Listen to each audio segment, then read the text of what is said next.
Jæja, sigur í dag, þið hlýtur bara að líða bara mjög vel eftir leikinn. Já, mjög ánægður með strákana í dag. Frábær frammistaða og hérna bara mjög fagmannlega gert það. Frábær lýsing hjá okkur og mjög ánægður með leikinn og frammistöðuna. Hvað er að góða við þessa frammistöðu í dag?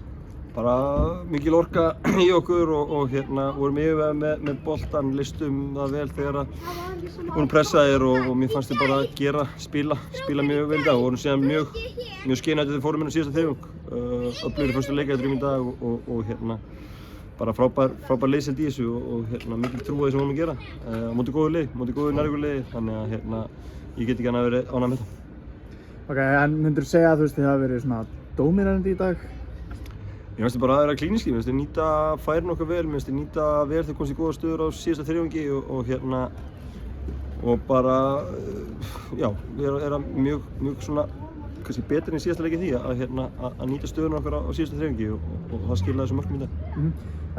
Hvað er svo gott að hafa Elmar Kokic í þessu liði? Bara frábært og frábær leikur honum í dag, hann alltaf er hérna innvolverður í þessu mörk flest og hérna og bæði að skora og leggja upp, hann er hérna mjög mikilvæg fyrir okkur, náttúrulega bara uppalinn strákur sem hefur lagt mikið á sig til að ná langt og hann er búinn að vera frábær henni í kvöld, þessi ekki búinn. Myndirðu segja þessi ákveðið statement að vinna svona stórt? Já, þú veist, bara ánægður með að komast áfram, það er eina sem ég er að spá, ég komast áfram í næstu umferð í bikarnum og hérna komnir í 8 úrslit og það er gaman að sjá á morgun hverju við fáum í bikarnum, svo bara næsta verkefni í deildinni á mánudaginn og við þurfum að hafa auga á boltanum og vera klárið þá. Þetta er hérna, bikarinn er svolítið, þetta er svona einn leikur í mánuði núna, byrjuðum í mars og úrslitaleikurinn sé ekki í september, þannig að þetta er yfir langt tímabil, hérna, einn og einn leikur, þannig að við þurfum bara að hafa auga á boltanum og vera klárið í næsta deildarleik sem er á mánudaginn. Þessi 2 mörk sem við fáum okkur í endanum, er það pirrandi?